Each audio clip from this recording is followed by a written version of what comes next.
कल हमने और आपने बड़ी दिव्यता के साथ धनुष भंग की कथा को श्रवण किया। जिस काम को किसी ने नहीं किया उस काम को मेरे राम जी ने कर दिया। आपको सुनाया था ना, संभवतः दूसरी दिन सुनाया था विनोद भैया। इस दुनिया में कौन बनाए, अरे सबके बिगड़े काम रे, और अनहोनी को होनी कर दे, केवल उनका नाम है राम रे। जिसको किसी ने नहीं किया उसको मेरे भगवान ने कर दिया। आपको मैं एक बात बताऊं, धनुष यज्ञ 3 मुनियों की रचना थी। कौन कौन? जनकपुर में सतानंद जी, अयोध्या में गुरुदेव भगवान वशिष्ठ जी, और इन दोनों के बीच में विश्वामित्र जी। बक्सर में बीच में, अयोध्या मिथिला के बीच में बक्सर, यह बगसर। नाम बक्सर है लेकिन लोग बगसर कहला। इन 3 मुनियों की रचना थी। काहे कि एक ही बार में राम जी को विश्व विजेता बनाना है, एक साथ धरती के समस्त राजाओं को परास्त करना है। कैसे संभव होगा? सतानंद जी ने कहा कि मैं जनकपुर में महाराज को प्रेरित करके धनुष यज्ञ की रचना करवा दूंगा। सतानंद जी बोले कि धनुष यज्ञ की रचना मैं करवाऊंगा। कहां? जनकपुर में। विश्वामित्र जी बोले यदि आप रचना करवा देंगे तो राम जी को अयोध्या से लेकर जनकपुर पहुंचाने की जिम्मेदारी मेरी रहेगी, मैं पहुंचा दूंगा। गुरुदेव भगवान वशिष्ठ जी बोले ठीक है आप आइएगा। यदि महाराज कुछ एजा के भाषा में कहे तो नाकानुकी करेंगे, यदि महाराज मना करेंगे तो अयोध्या से आपके साथ बाहर निकालने की जिम्मेदारी मेरी रहेगी। मैं महाराज को समझाकर और राम लक्ष्मण जी को आपके साथ भिजवा दूंगा। रचना क्या थी? राम जी को गुप्त रूप से लाया जाएगा, किसी को ये कानों कान भरक नहीं होने देंगे कि ये भी भाग लेने आए हैं। और विश्वामित्र जी ने राम जी से कहा भी था कि धनुष यज्ञ में तोड़ने नहीं जाना है। चरित एक प्रभु देखिया जाए। प्रभु एक चरित्र देखने जाना है धनुष यज्ञ का, भाग लेने नहीं जाना है, देखने जाना है। रचना थी कि राम लक्ष्मण जी को लाया जाएगा। पहले धरती के जितने वीर राजा हैं सब लग जाएंगे, अपना अपना बल लगा लेंगे, और जब कोई भी राजा धनुष को उठाने में सक्षम नहीं होगा, जब सब हार जाएंगे, तब अंत में विश्वामित्र जी आप राम जी को भेजिएगा, और जिस कार्य को कोई नहीं कर पाया उस कार्य को राम जी झटके में करके और एक ही साथ धरती के समस्त राजाओं को परास्त करके विश्व विजेता बन जाएंगे। ये रचना थी मुनियों की। श्रेष्ठ के मन में क्या चल रहा है ये तो श्रेष्ठ ही जानता है। उपाय महाराज, बड़े के साथ रहना चाहिए ना तो बकलोल बन के रहना चाहिए। श्रेष्ठ के साथ रहना चाहिए तो अपने दिमाग को थोड़ा कम लगाना चाहिए।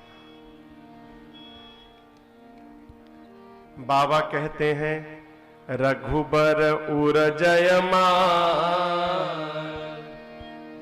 देखिए वहां, देखी देव बरसहि सुमना, परंतु सकुचे सकल भुवा, जनु बिलो की रवि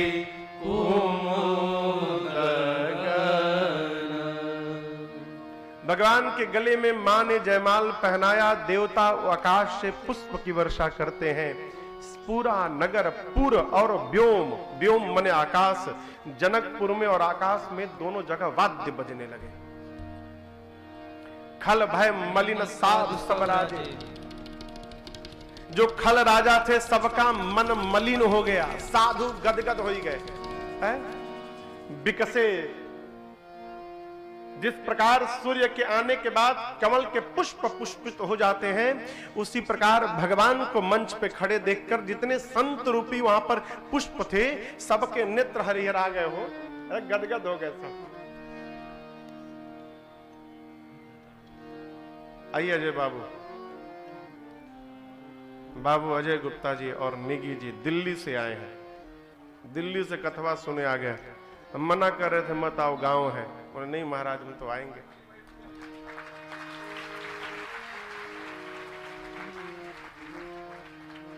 आइए बैठिए, यो गांव के मजा ले लें। बैठे बैठे बैठे बैठे, बस वैसे बाबू बैठो। अब यहां पर देखिए, धनुष टूटने के बाद जैसे मां ने प्रभु के गले में जयमाल पहनाया, मां की सखियों ने सीता जी से कहा, सीते आप राम जी के चरण को स्पर्श करके प्रणाम करिए। करना चाहिए ना? आप कहिए, सीता मैया को प्रभु के चरणों को स्पर्श करके प्रणाम करना चाहिए ना? लेकिन मां नहीं कर रही है। क्यों? मारे भय के। बाबा कहते हैं, गौतम तिय गति सूरत करी, मेरी मां नहीं परसत पग पार। मन बिहसे रघुवंश मणि, प्रीति अलौकिक जान। सीता मैया सोचती हैं कि ये वही चरण है, पत्थर का जब स्पर्श भया इन चरणों के साथ तो पत्थर स्त्री में परिवर्तित हो गई।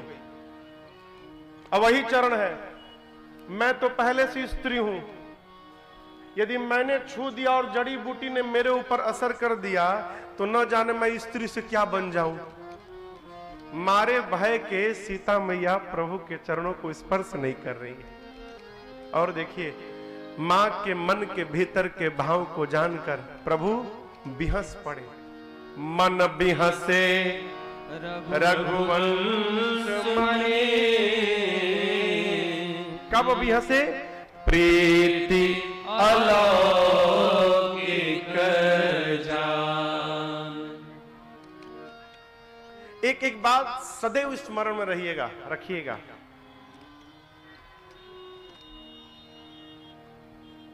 पूज्यपाद गोस्वामी तुलसीदास जी एक बात कहे हैं, थोड़ी कड़वी है।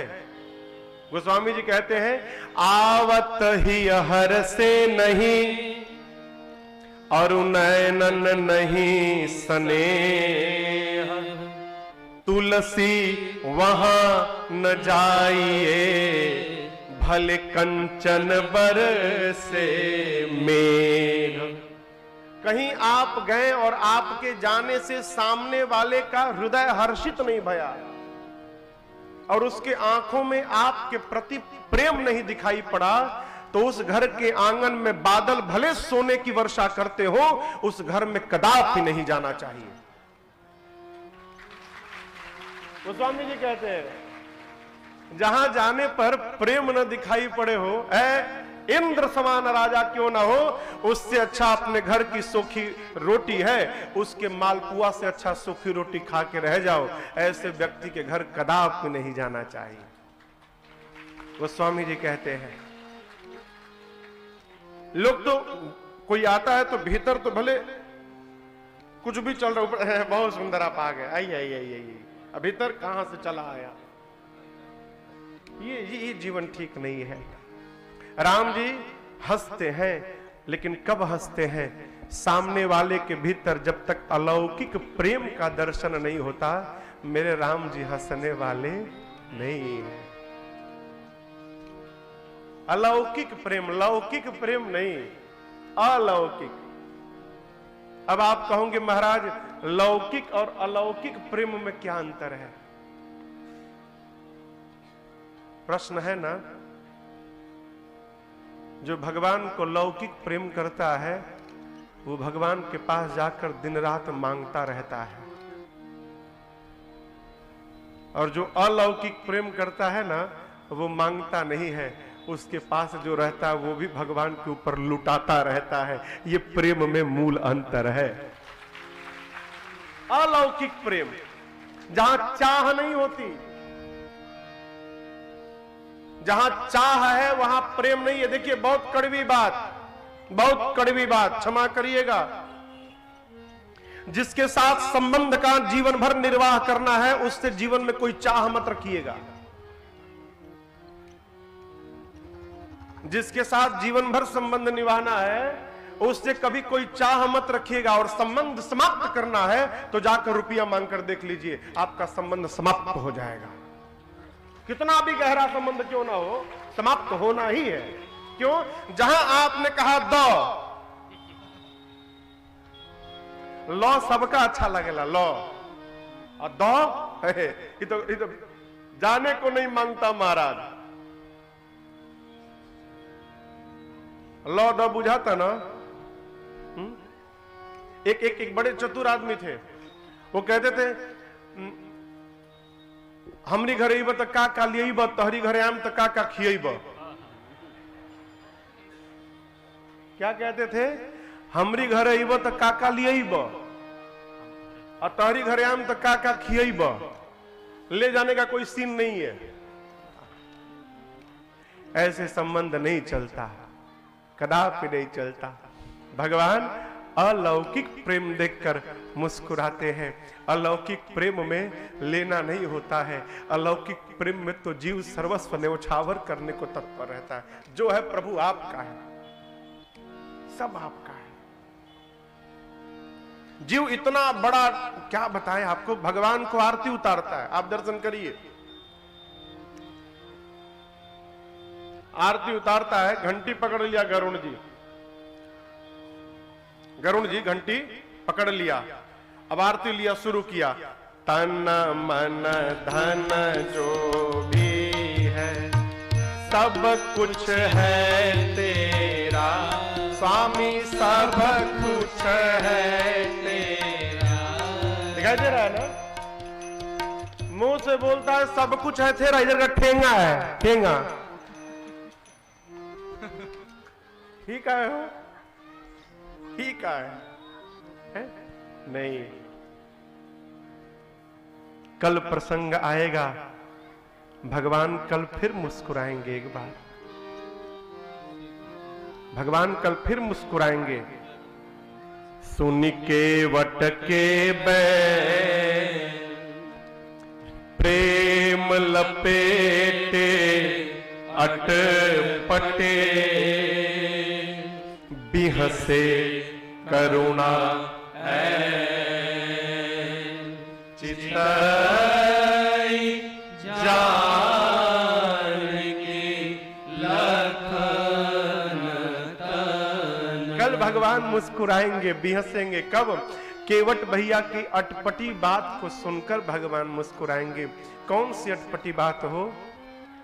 केवट जी भगवान के प्रेम में इतने पगलाई गए हैं, उनको ध्यान ही नहीं रहा कि हम अपने बाप की कसम खा रहे हैं कि राम जी के बाप की कसम खा रहे हैं। कोई भी आदमी कसम खाता है तो अपने पिता की खाता है। पिता की सौगंध लेकर कहता हूं। केवट जी बोले प्रभु मुझे आपकी सौगंध और आपके पिताजी की सौगंध है। भगवान बोले प्रेम में इतना पगला गया है, इसको पता नहीं रहा कि हमारे बाप की खा रहा है कि अपने बाप की खा रहा है। इस बात को सुनकर भगवान भी हंस पड़े। अलौकिक प्रेम। एक और बात कहें, जहां प्रेम होता है ना वहां नियम समाप्त हो जाता है। बतिया बुझाता। जहां प्रेम होता है ना वहां नियम नहीं होता, और जहां नियम है वहां प्रेम रहता भी नहीं है। प्रेम नहीं होता। एक प्रसंग सुनाऊं। उद्धव जी को ज्ञान पर बड़ा गर्व था।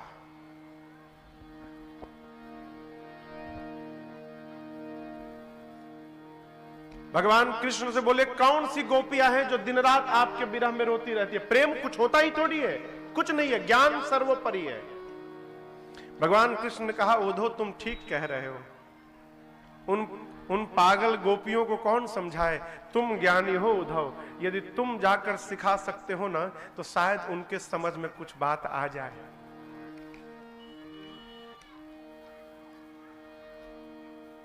उद्धव जी पहुंचे, कहां पहुंचे? गोपियों के पास पहुंचे, श्रीधाम वृंदावन पहुंचे।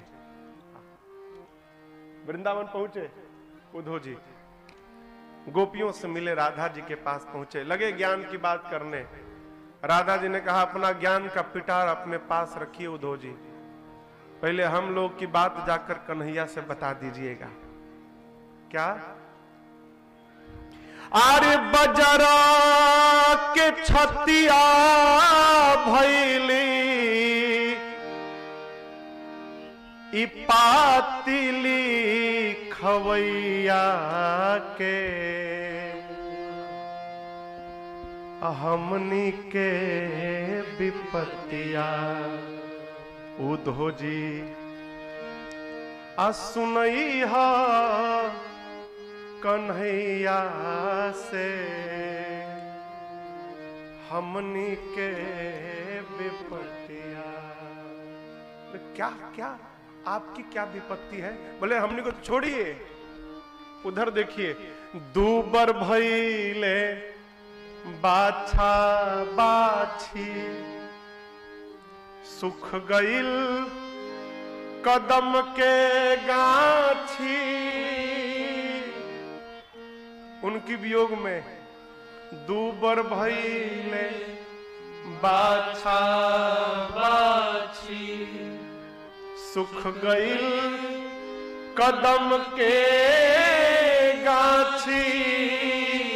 और अरे लेहना घोटात नइखे, उनकी मैनी गैया के, हमनी के विपत्तिया। बाबा जी सुनैहा कन्हैया से, हमनी के विपत्तिया। मति हेरा गई उद्धव की, मति हेरा गई। गुरु मान लिए राजा जी को, बोले आज तक भ्रम में भटक रहा था मैं। प्रेम संसार में सर्वोपरि है। ज्ञान से जिसको भगवान मिलते होंगे। कलिकाल में यदि भगवान को प्राप्त करना है माई बाप, तो एक काम करिए, सबको प्रेम करना प्रारंभ करिए। न जाने किस रूप में भगवान आ गए, और यदि आपने भगवान को भी प्रेम कर दिया तो आपके जीवन का उद्धार हो गया। सबको करिए प्रेम में कैटेगरी मत मानिए कि इन हमारे हित है तो इनको ढेर प्रेम करना है ना, कैटेगरी मत बनाइए। क्यों? भगवान जब तक अलौकिक प्रेम नहीं देखते ना, मिलने वाले नहीं है। कितनों घंटी बजा लो, कितनों माला रगड़ लो, सामान चढ़ा दो, मिलने वाले कदापि नहीं है। कितने लोग को मिल गए, हमको नहीं मिले। काहे नहीं मिले? कभी विचार किया? सबको मिले, हमको नहीं मिले, क्यों नहीं मिले? कभी विचार करना चाहिए ना। गुरुजी ददरी मेला में आए हैं, आपके मेला लगा है ना बिरगू क्षेत्र में, ददरी मेला। गुरुजी आए हैं, आप गए गुरुजी से मिलने, और गुरुजी बोले चला घर कितना दूर बा? गुरुजी 5 किलोमीटर। फोन करो, चाय पीने आ रहा हूं। अब आपके हाथ पांव सूझ गए, गुरुजी पहुंचने वाले, तुरंत निकल के बाहर फोन करेंगे, जल्दी चादर बदलो बेड का, द्वार झाड़ के साफ करो, अंगना साफ करो, गोबर से लिपवा दो, ये सफाई करो, वो करो। करते हैं ना। एक साधारण जीव आने वाला है, गुरुजी आने वाले हैं, तो घर कितनी सफाई कराना चाहते हैं आप? भगवान को यहां बुलाना चाहते हो, इधर की सफाई किए हो क्या थोड़ा भी? इधर सफाई भया है, कचरा लेके घूम रहे हैं, यहां भरे हैं 2 टन 5 टन यहां कचरा भरे हैं, और यही भगवान को बुलाना चाहते हो, कदापि नहीं आएंगे, कदापि नहीं आएंगे। क्या ऐसे आएंगे भगवान? कभी नहीं आएंगे भगवान।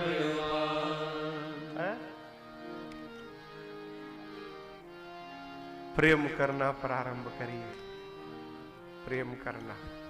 किसको महाराज? भगवान को नहीं, पहले मनुष्य मात्र को प्रेम करना प्रारंभ करिए। जो मनुष्य को प्रेम नहीं कर पा रहा है, भगवान को खास प्रेम करेगा? भाई से केस लड़ रहे हैं और भरत चरित्र की कथा में आंसू बहा रहे हैं, ये सब ढोंग है, ढोंग। आंसू निकल रहा है तो इसको यहां मत निकालिए, अपने भाई को देखकर आंसू निकाल दीजिए, तब आपका कथा सुनना सार्थक है। जिसके साथ रह रहे हैं उनके साथ प्रेम प्रगाढ़ हो पहले, तब भगवान में दृढ़ता प्राप्त होगी, अन्यथा कुछ होने वाला नहीं है। प्रेम करिए। अब महाराज कोई ना करे हमको तो कहेंगे महाराज वो तो हमसे नफरत करते हैं, उनको करने दीजिए, आप करते रहिए महाराज। सबका अलग अलग काम है, दूसरे का टेंशन लेके अपने को माइग्रेन क्यों बढ़ाना? उनका काम है नफरत करना, आपका काम है प्रेम करना। उनको उनका काम करने दीजिए, आप अपना काम करते रहिए। हिसाब अलग अलग होगा, ग्रुप में नहीं होगा। आपका हिसाब अलग लिया जाएगा, उनका हिसाब अलग लिया जाएगा। भगवान सबका अकाउंट मैनेजमेंट रखते अपने हाथ में। बतिया बुझाता का सबके खाता। अरे मेरे मालिक के दरबार में सबका जीवन खाता। कल एक मैसेज आया मेरे पास राजस्थान से, बोले महाराज जी कथा पूरी दुनिया सुन रही है, आप थोड़ा भोजपुरी कम बोला करिए, हम लोग को समझ में नहीं आती। हम बोले भाई किसी भाग से तो इधर कथा करने को मिला है, अब यहां नहीं बोलेंगे तो कहां जाकर लंदन में बोलेंगे। लेकिन उसमें मैं प्रयास कर रहा हूं क्योंकि सब सुन रहे हैं ना। कल एक मैसेज आया, महाराज जी आप बीच बीच में बुझाता बुझाता बोलते, इसका क्या मतलब हुआ? आप भी पूछ रहे हैं, ये अजय भाई पूछ रहे हैं, बुझाता बुझाता मन अंडरस्टूड, समझ रहे हैं? बुझाता, हाँ बुझाता मने क्या आप समझ रहे हैं? अरे मेरे मालिक के दरबार में सबका जीवन खाता। भगवान सबका अकाउंट सेपरेट रखे हैं। हो आपके साथ कोई बुरा करेगा तो उसका फल उसको मिलेगा। किसी के प्रभाव में आकर साधु को अपना स्वभाव नहीं बदलना चाहिए, यह धर्म कहता है। किसी दूसरे के प्रभाव में आकर स्वभाव न बदले।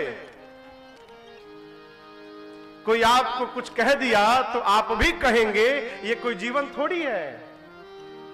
उसका काम उसने किया। आपका धर्म कहता है क्षमा करो, आप आगे बढ़िए। कहने वाले को तो दुनिया, अरे लोग भगवान को नहीं छोड़े हो, इंसान की क्या औकात है? राम को लोगों ने नहीं छोड़ा, हमारी आपकी क्या गणना है? स्वभाव न बदले,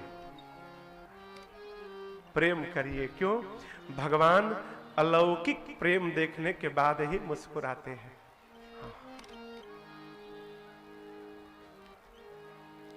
प्रभु के गले में मां ने जयमाल दिया। और आपको बताऊं, इस दृश्य को देख के खल भय मलिन जितने खल राजा थे सब आवेश में आ गए। राजाओं ने निकाल लिया धनुष बाण, मार दूंगा। किसको? राम लक्ष्मण जी को। कहने लगे धनुष तोड़ने से क्या होता है? यदि महाराज जनक सहायता कर दे तो अभी इन दोनों बच्चों को हम परास्त कर देंगे। पकड़ो इनको, मारो। राजा शुरू किए तांडव। अब लक्ष्मण जी शांत हैं कि भैया बड़े भैया हैं साथ में, नहीं तो अब तक तो लक्ष्मण जी निपटा दिए रहते। शांत बैठे कि भाई गुरु जी हैं, भैया हैं, मर्यादा है। अपने राम जी ने एक बार क्लास ले लिया है उनका। जनक जी को लक्ष्मण जी ने कह दिया, कही जनक जैसी अनुचित बानी। जनक ने अनुचित कहा तो राम जी ने कहा, भाई ब्याह हुआ नहीं, पहले ही तुम संबंध में खटास डाल रहे हो। अरे ससुर जी हमारे, जनक जी बोल देते, महाराज बोल देते, पहले ही तुम जनक बोल दिए, कहीं वो गड़बड़ा गया संबंध तो ससुर जी है मेरे, तनी आदर से नाम लो। तो लक्ष्मण जी का तो एक बार क्लास लग चुका है, अब सोचे दूसरी बार आवेश में आएंगे, कहीं बात बिगड़ न जाए। इधर राजा लोग तमतमा रहे हैं धनुष बाण चढ़ाकर। लक्ष्मण जी पकड़े हैं बाण निशंग को और धनुष को। अब भगवान की ओर देख रहे हैं कि इशारा हो तो निकाल कर चलाओ।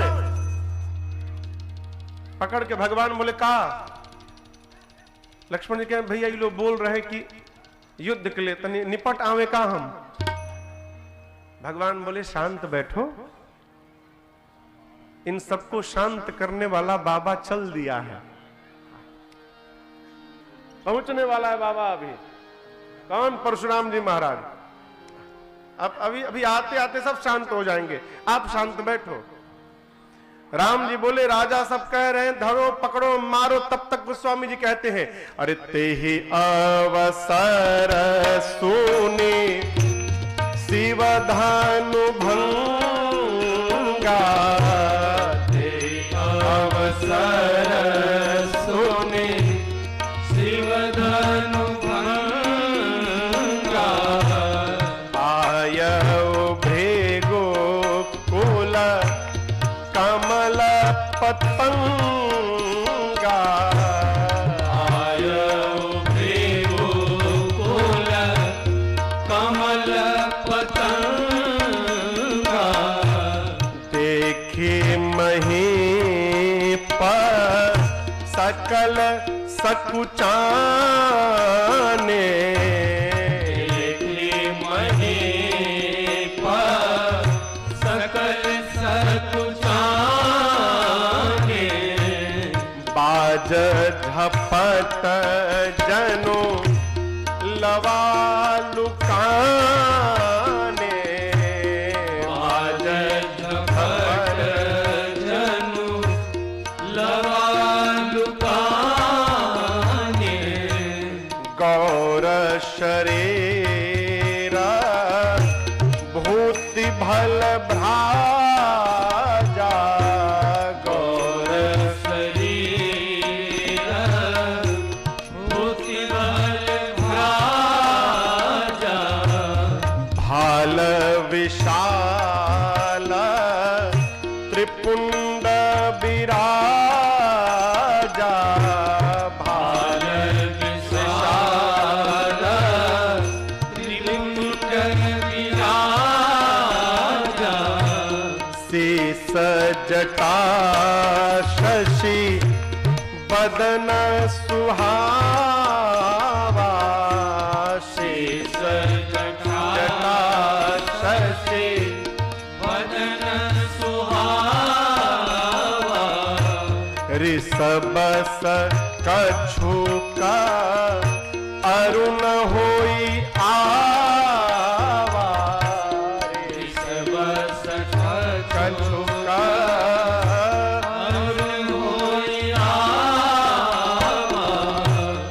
भ्रिकुटे कोटेला नयन रिसराते।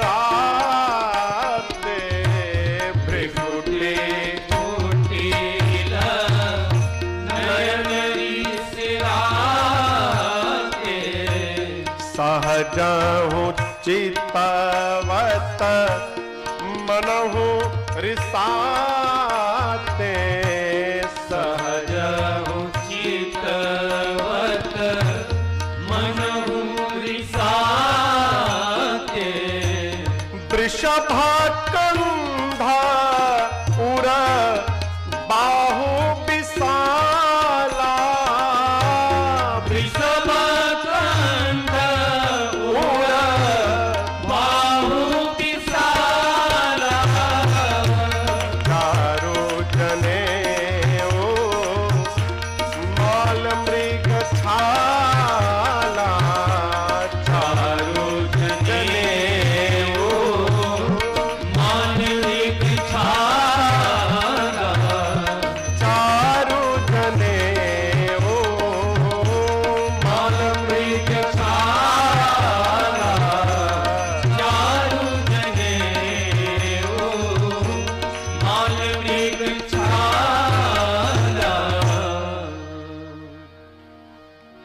आपको सुनाया था, भगवान शिव का पिनाक जब खंडित भया तो भरे भुवन धुनि घोर कठोरा।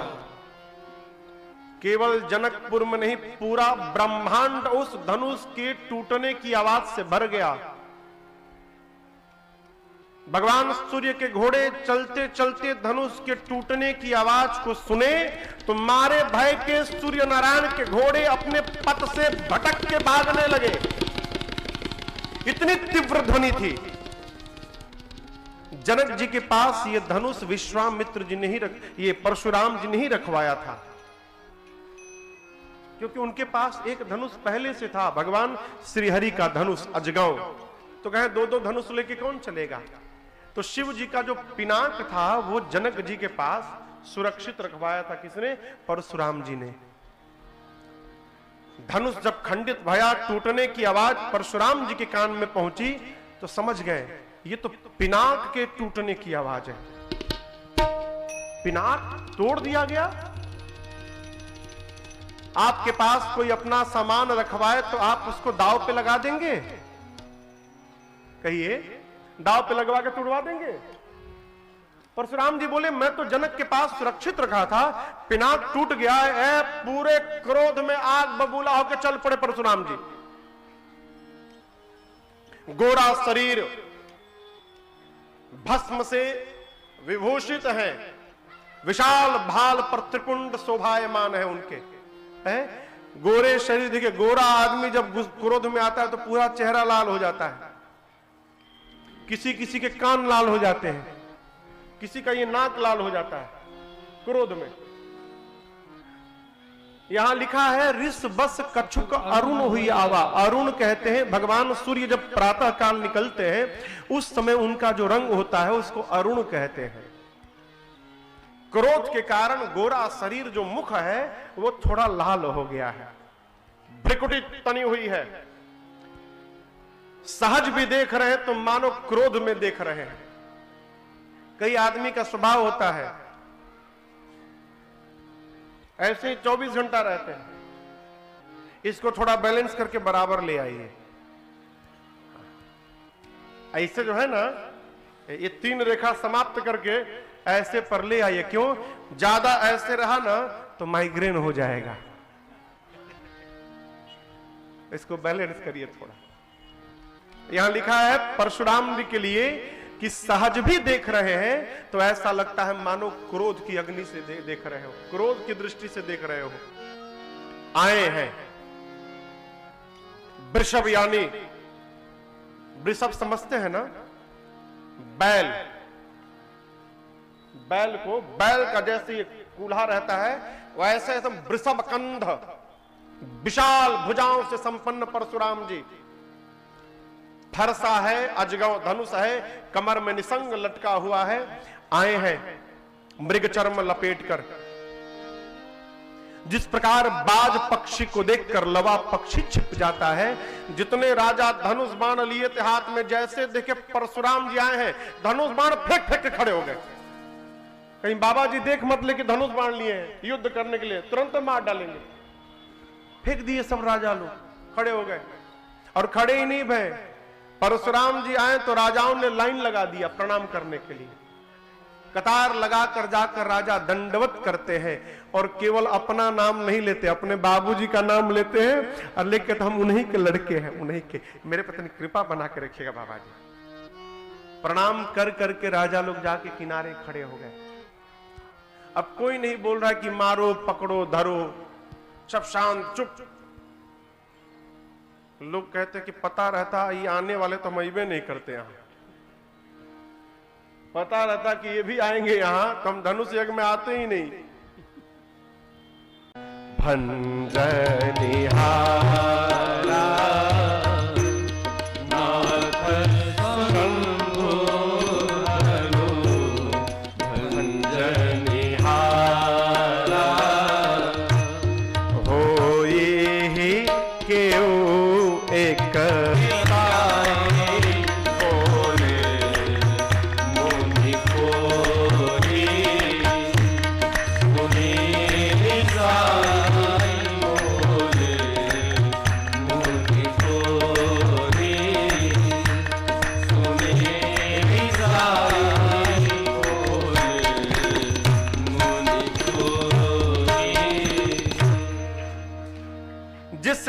को कोई नहीं कर पाया था, उस कार्य को मेरे राम जी ने किया। और भाषा पर आप ध्यान दीजिए, क्या बोले परशुराम जी से प्रभु, इस धनुष को तोड़ने वाला अवश्य आपका कोई दास होगा। ये नहीं कहा कि मैंने तोड़ा, क्या कहा, आपका दास होगा। क्यों? इतना श्रेष्ठ कार्य, जिस कार्य को कोई नहीं कर पाया, उस कार्य को यदि किसी ने किया है, तो जब तक आपकी कृपा प्रसादी जिसके ऊपर नहीं होगी, आपकी करुणा जिसके ऊपर नहीं होगी, आपका जिसको आशीर्वाद नहीं मिला होगा, उसको छोड़कर ये दुनिया का कोई भी आदमी ये काम करने वाला नहीं है। आपने जिसको आशीर्वाद दिया है अपने दास को, उसी दास ने इस कार्य को किया। लेश मात्र भी अभिमान नहीं है कि मैंने किया है। एक सूत्र समझिएगा जीवन का, आदमी नहीं बोलता है, उसका काम बोलता है। हम न बतावे कि हमने किया है, विनोद भैया, हम न बोले कि हमने किया है, हमारा काम बताएगा कि किसने किया है। काम बोलता है कि इस कार्य को करने वाला कौन हो सकता है। ऐसा व्यवहार किया जाए माई बाप कि हम न गावे, हमारे काम को देखकर पूरी दुनिया हमारी कीर्ति को गाए। ये जीवन है और यही श्रेष्ठ जीवन है। हम न गावे अपने मुख से, दुनिया गावे।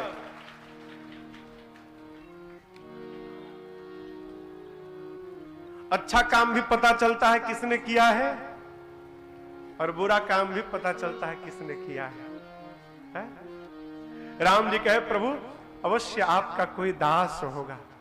परशुराम जी क्रोध में बोले, राम ये सेवक का व्यवहार नहीं है, सेवक सो जो करे सेवकाई, ये अरि करनी करी करी लड़ाई। जिसने किया है उसने मेरे साथ शत्रुता निकाली है।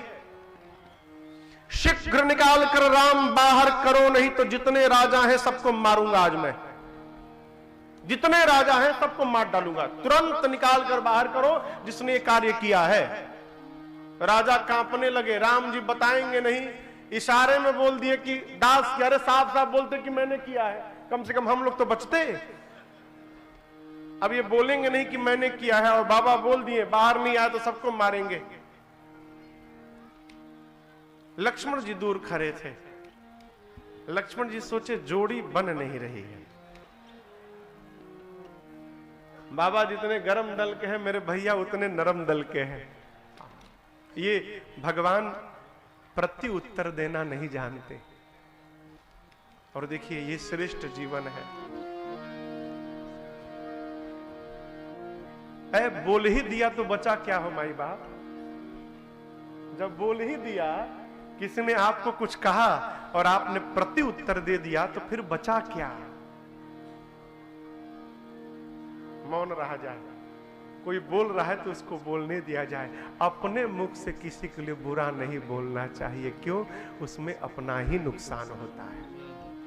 कोई आपको बुरा कह रहा है, कहने दीजिए। जगत में कह रहा है, कहने दीजिए। आप यदि कुछ नहीं कहेंगे ना, तो दुनिया उसी पर थूकेगी, अरे वो तो आपके लिए कुछ नहीं बोलते, और आपके मन में इतना जहर भरा उनके लिए, एक दिन वो अपनी नजर में गिर जाएगा।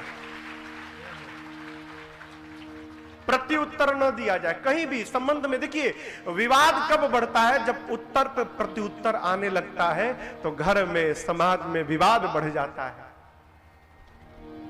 बड़े भाई ने यदि कुछ कह भी दिया तो उनका अधिकार है। बड़ा भाई पिता के समान होता है, उसका अधिकार है।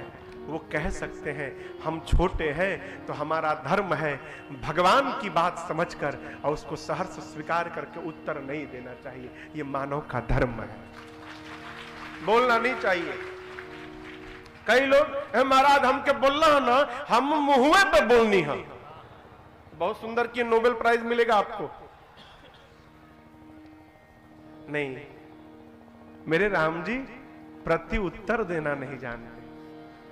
ये मेरे राम का रामत्व है, इसलिए तो मर्यादा पुरुषोत्तम बन गए राम जी, भूल के भी नहीं। लक्ष्मण जी आगे सामने आप प्रणाम करके कहे मुनिवर क्षमा करिएगा, हम लोग जब छोट थे, अरे बहु धनु ही तोरी मोरी लरिकाई, और आज तक कबहू न असिरसी कीन्ह गोसाई। बचपन से लेकर आज तक भैया को छोड़िए, इस लक्ष्मण ने बहुत धनुही तोड़ी है। आज तक किसी भी धनुही के टूटने पर आप इतने क्रोध में नहीं आए थे, आए ही नहीं थे। आज इसी धनुष पर इतनी ममता क्यों हो गई है? आपके टूटने पर आग बबूला होके चले आए हैं। यही धनु पर ममता के ही हेतु सुन रिसाई बोले भृग को तू, भृगुकुल केतु। परशुराम जी सुने तो क्रोध में आ गए, बोले रे राजपुत्र, तू नहीं बोल रहा है, तेरा काल तेरे मुख से बुलवा रहा है, संभाल करके नहीं बोलता। शिव के पिनाक की तुलना तू धनुही से करता है। धनुही सम त्रिपुरारी धनु। तुझे पिनाक में और एक छोटे से धनुही में कोई अंतर दिखाई नहीं पड़ता? लक्ष्मण जी बोले बाबा जी क्षमा करिए, धनुही हो चाहे धनुआ हो, दोनों का एक ही काम, बाण चलाते रहो, दोनों का एक ही काम। और आप बार बार बोल रहे किसने तोड़ा, किसी ने तोड़ा नहीं, इसको मैं बताता हूं। छुअत टूट रघुपति ही न दोषु। मेरे भैया का कोई दोष नहीं है, भैया ने केवल धनुष को छुआ और ये टूट गया। क्यों? लकड़ी है, पुराना था, भीतर भीतर दीमक चाट लिया होगा। भाई लकड़ी है, लोहे का थोड़ी है, लकड़ी है, भीतर भीतर घूम एकदम सब बराबर कर दिया, खोखला बचा होगा। भैया ने छुआ, टूट गया। हम क्यों अभिमान करें कि हम लोगों ने तोड़ा? ये कोई बहुत बड़ा पराक्रम नहीं है मेरे भैया के लिए कि डंका बजा के तोड़ दिया, छूने से टूट गया। परशुराम जी का क्रोध और बढ़ते जा रहा है। बोले फरसा देख रहा है, फरसा, बालक के फरसा देख रहा है। कितनी बार धरती को छत्री विहीन किया हूं, पता है तुझे कितनी बार? लक्ष्मण जी बोले वाह क्या बात है, जीवन में पहली बार कोई वीर मिला जो अपनी प्रशंसा अपने मुख से करता है। सबकी प्रशंसा तो दुनिया करती है, पहला वीर मिला जो अपनी प्रशंसा अपने मुख से किए जा रहा है। बाबा जी हम कोनो कुम्हड़े की बतिया नहीं है जो हाथ की तर्जनी देख के डर जाएंगे।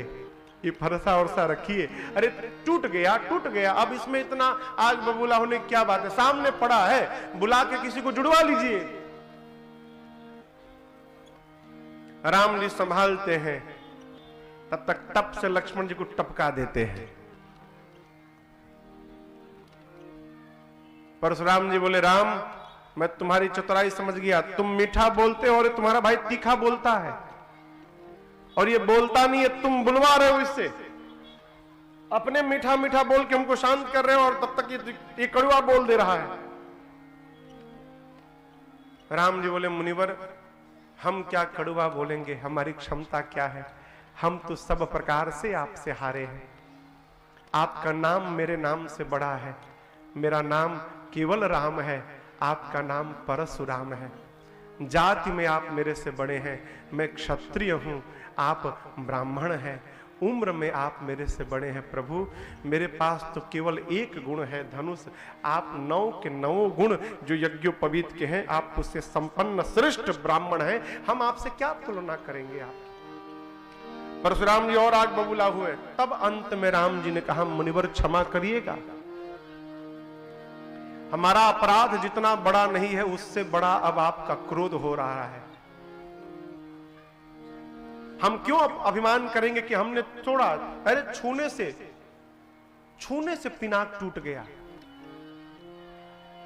और आप युद्ध की बात करते हैं तो मैं राम कहता हूं, कहां सुभावन कुल ही प्रशंसी।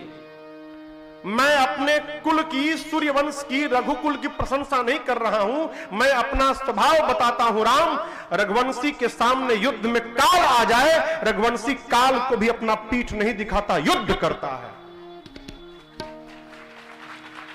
हम युद्ध का मैदान छोड़ के भागने वालों में से नहीं है प्रभु, हम युद्ध करते हैं काल से भी। कालहु डर ही न रन रघुवंशी, लेकिन उसके बाद भी हम आपसे लड़ेंगे नहीं। जो रघुवंशी काल से भी युद्ध करता है वो रघुवंशी आज एक परशुराम जी से युद्ध नहीं करेगा। क्यों? हम जीत गए उसमें भी हमारी हानि है, और हार गए उसमें भी हमारी हानि है। जीत गए तो ब्राह्मण हत्या का पाप लगेगा। यदि आपसे युद्ध में जीत गए तो आपको मारना पड़ेगा, और आपको मार दिया तो ब्रह्म हत्या का पाप लगेगा। नुकसान मेरा है। और असी आपसे हार गया तो क्षत्रिय होकर हार जाना ये हमारे कुल के लिए कलंक साबित हो जाएगा। नुकसान दोनों में हमारा है, जीते तो भी नुकसान, हार गए तो भी नुकसान। इसलिए हम आपसे लड़ेंगे नहीं प्रभु। आप कितना भी मारिए, हम तो आपके पांव में ही आपको प्रणाम करेंगे। क्यों? हम जानते हैं प्रभु, जो ब्राह्मण का सम्मान करता है ना, वो पूरे विश्व में निर्भय होकर रहता है। हम आपसे लड़ेंगे नहीं मुनिवर। परशुराम जी सुने ब्राह्मण में इतनी निष्ठा, इतनी निष्ठा ब्राह्मण में, भगवान को छोड़कर दूसरा कोई नहीं कर सकता। अब पता कैसे लगे कि भगवान है? तो परशुराम जी के पास श्री हरि का धनुष था अजगौ, जिसकी गाड़ी होती है ना उसी से चलती भी है। हम एक हमारे कलकत्ता में एक लोग हैं, उनके मोटरसाइकिल था, तो घर आए थे तो मोटरसाइकिल पे बैठे, लगे पांव से धक धक धक धक मारने, पांव गाड़ी में। हम ये क्या कर रहे हैं? बोले महाराज जब तक 4 लात मारेंगे नहीं तब तक स्टार्ट नहीं होगी। सब टेक्निक है ना। धनुष की डोरी चढ़ा के नहीं रखी जाती, उसको खोल के धनुष में लपेट के रखा जाता है, और युद्ध के समय उस धनुष को नीचे झुकाकर उसकी प्रत्यंचा चढ़ाकर युद्ध किया जाता है। भगवान का धनुष है, भगवान को छोड़कर दूसरा कोई उसकी डोरी चढ़ा नहीं सकता है। परशुराम जी सोचे यदि भगवान होंगे तो इस धनुष की डोरी को अवश्य चढ़ाएंगे। कहा राम रमापति कर धन लेहु, खींचहु मिटे मोर संदेहु। इसको खींचकर इसकी डोरी चढ़ाइए, मेरे संदेह को समाप्त करिए राम। और जैसे परशुराम जी ने दिया, बाबा कहते हैं ए जी देता चाप आपू ही चढ़ी गया,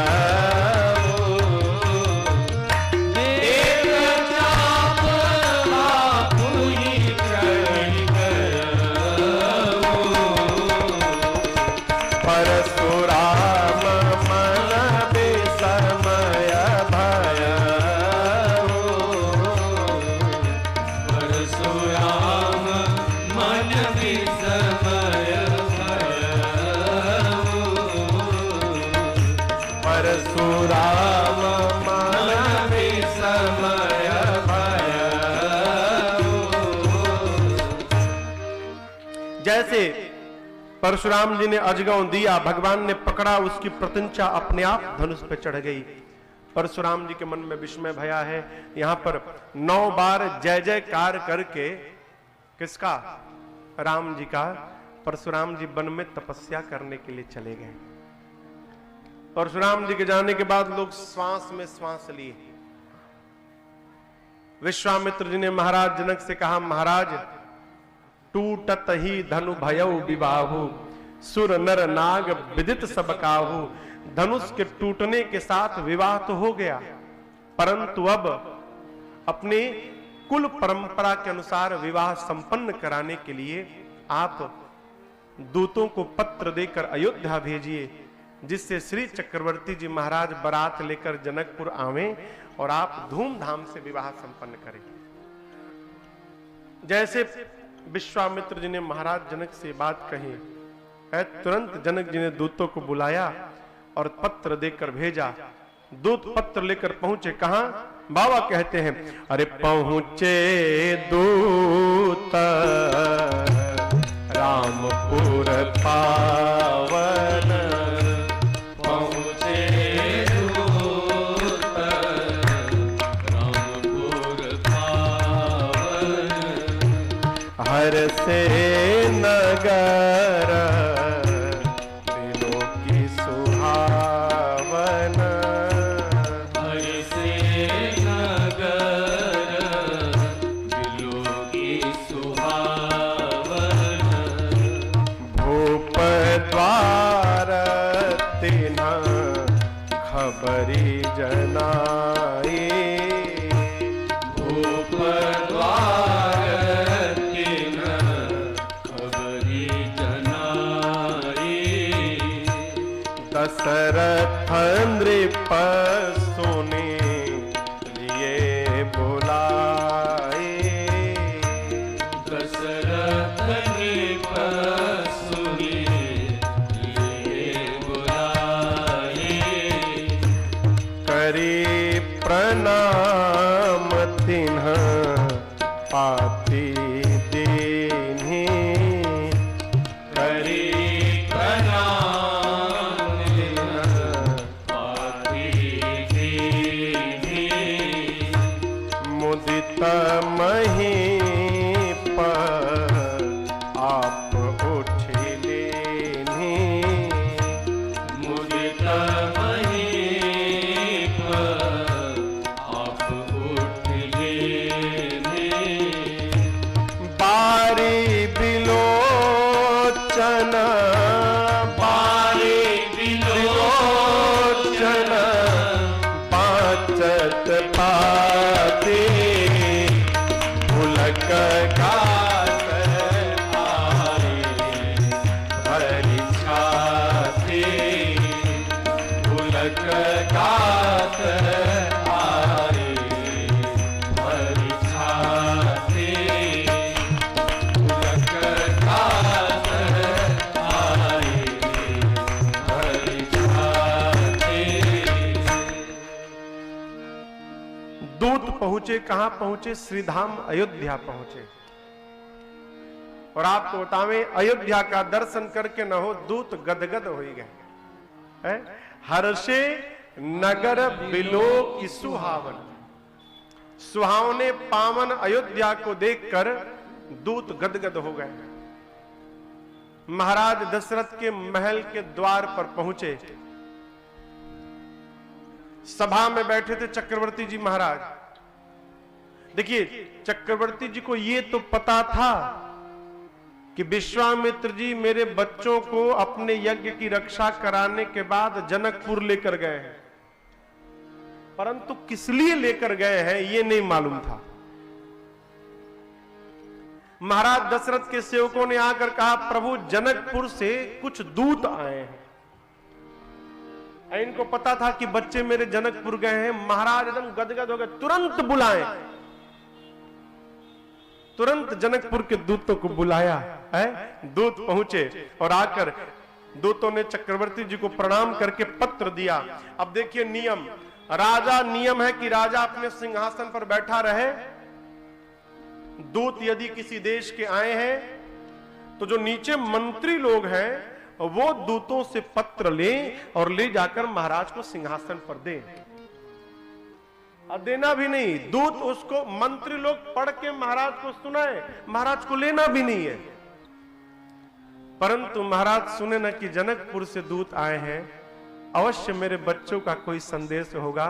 तो आज महाराज किसी मंत्री की प्रतीक्षा नहीं किए, जैसे दूतों ने प्रणाम किया, बाबा कहते हैं मुदिता महीप आप उठ लेन्हि। चक्रवर्ती जी महाराज स्वयं उठ के दौड़ पड़े। क्यों? प्रियतम की वस्तु भी प्रियतम जैसी ही होती है। आप जिसको प्रेम करते होंगे उसका सामान भी उतना ही प्रिय होगा जितना वो प्रिय होता है। राम जी के संदेश आए हैं, लक्ष्मण जी का संदेश आया है। चक्रवर्ती जी महाराज दौड़ कर गए। आपको बताया अभी थोड़ी देर पहले, प्रेम जहां होता है ना वहां नियम नहीं होता है। महाराज लिए पत्र और पत्र लेकर, अरे बारी बिलोचन, पहले मन ही मन पढ़ने लगे, बारी बिलोचन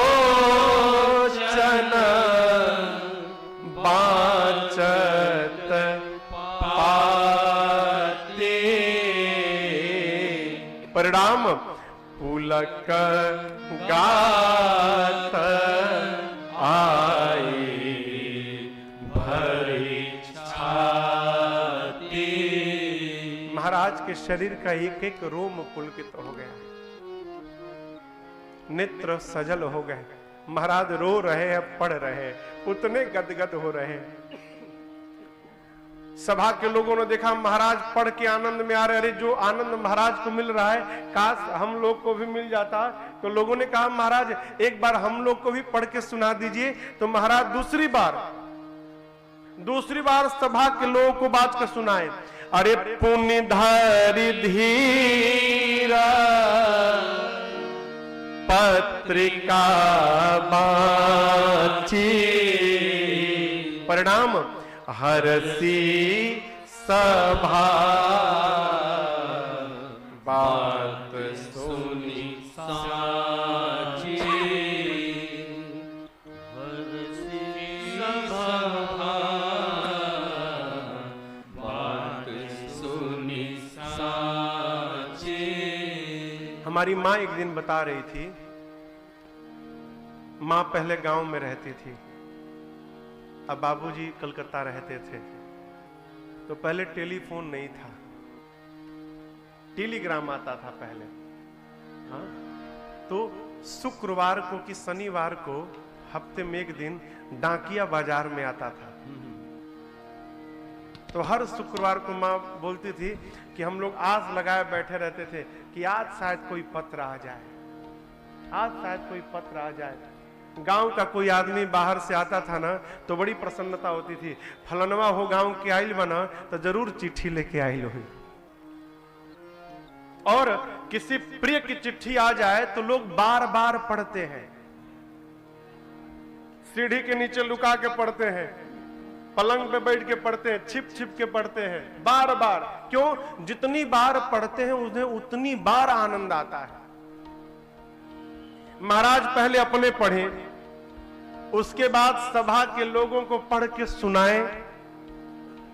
सभा के लोगों को सुनाने के बाद अब भरत शत्रुघ्न जी खेल रहे थे, वो दोनों भाई चले आए। तो तीसरी बार महाराज ने भरत जी को पढ़ के सुनाया। 3 बार पढ़ चुके हैं।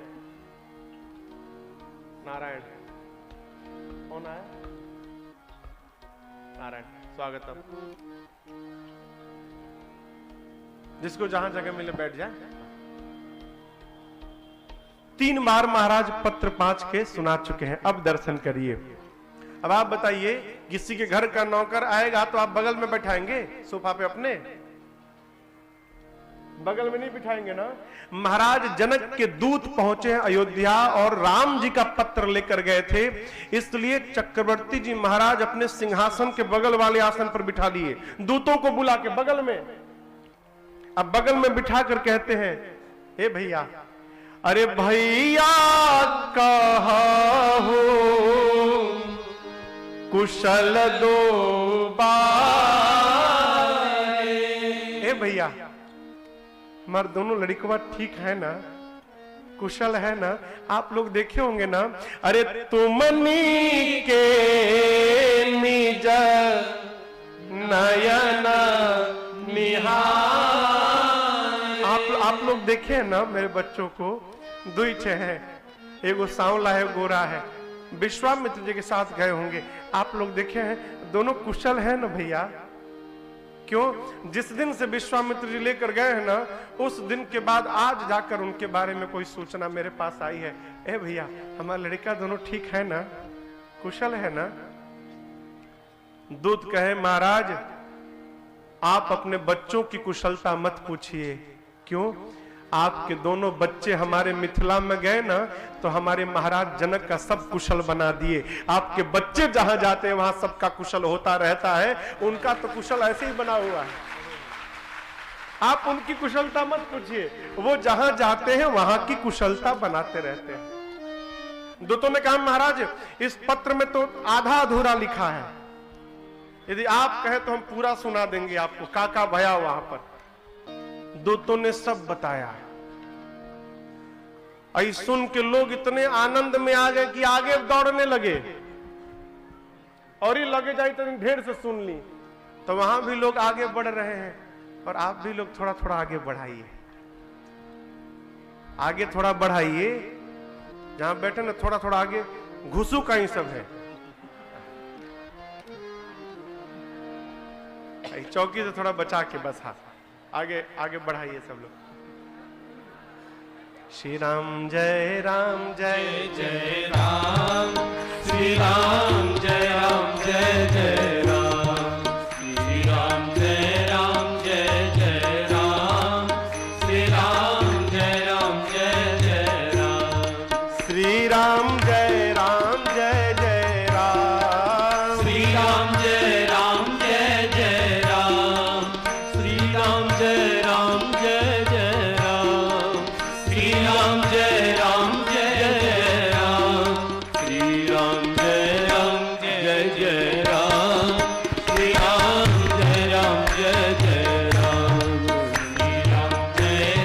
जय जय राम, श्री राम जय जय राम, कौशल्या के प्यारे राम, कौशल्या के प्यारे राम, कौशल्या के प्यारे राम, कौशल्या के प्यारे राम, दशरथ राज दुलारे राम, श्री राम जय जय राम, कौशल्या के प्यारे राम, श्री राम जय जय राम,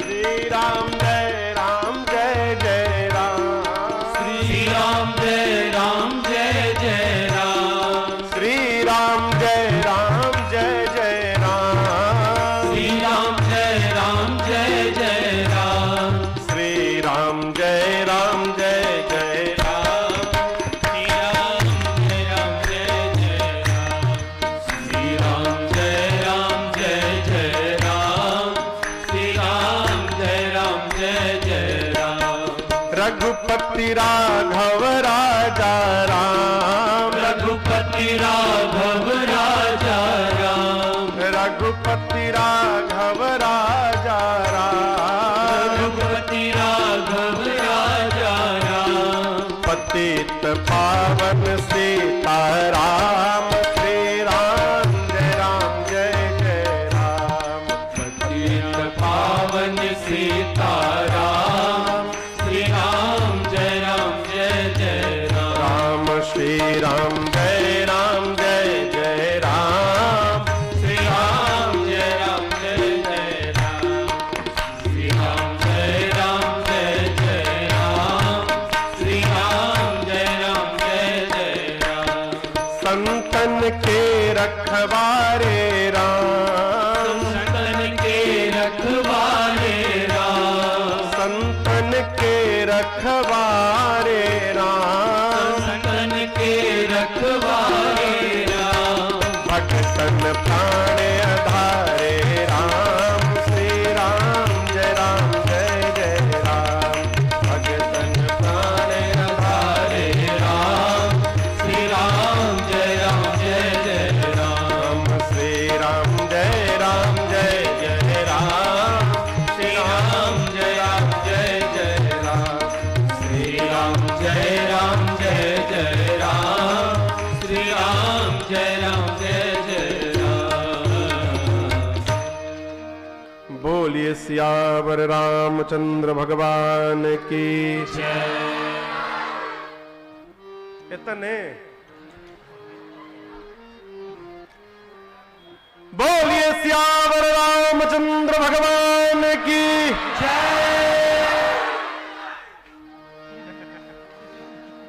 बागी बोलिया।